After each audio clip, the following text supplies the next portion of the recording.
ওই যে নেতা আছে ওই নেতারে আগে আমরা পাঠাইয়ে দেখি হযরতে সুলাইমান আলাইহিস সালাতু ওয়াস সালাম যে রান্না করেছেন এই রান্না কি মজা হয়েছে না জাল হয়েছে, এই রান্না কেমন হয়েছে আগে আমরা আমাদের নেতাকে পাঠাই। এই বলে মাছের ঝাঁকের মধ্যে আগে যে মাছটা বড় ছিল ওই মাছকে নদীর কিনারে লুয়াইয়া হযরতে সুলাইমান আলাইহিস সালাতু ওয়াস সালামের দরবারে হাজির হয়ে গেল। জুড়ে বলেন সুবহানাল্লাহ। তখন কি করলেন, ওই হযরতে সুলাইমান আলাইহিস সালাতু ওয়াস সালামের জিনেরা কি করলো, মাছে যখন হা করলো তারা চামচ দিয়া মাছের মুখের মধ্যে খাবার দেয়, মাছের মুখের মধ্যে খাবার দেয়,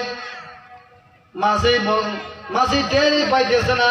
তখন হযরতে সুলাইমান আলাইহিস সালাতু ওয়াস সালাম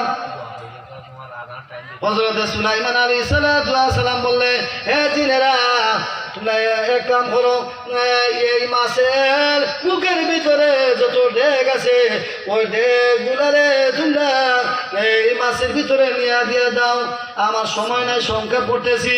তখন 6 মাসের খাবার দে বাবা।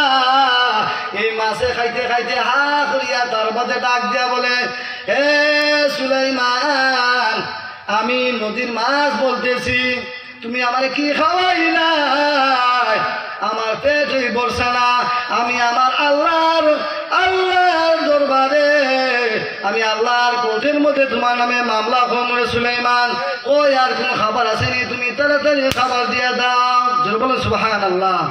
তখন হযরতে সুলাইমান আলাইহিস সালাতু ওয়াস সালাম কি করলেন, আর কোনো উপায় নাই, তিনি সিজদায় পড়ে আল্লাহর দরবারে চাইলেন, আল্লাহ ও রহমানুর রহিম ও গফুর রহিম, তোমার উপরে রিজিক দাতা আর এই আল্লাহ আসমানে জমিনের মধ্যে আর কেউ নাই। জুড়ে বলেন সুবহানাল্লাহ। কি করলেন তিনি 6 মাসের খাবার একটা মাছে খাই দিয়েছে। সুবহানাল্লাহ। সম্মানিত হাজিরিন, মাগরিবের নামাজের সময় আছে।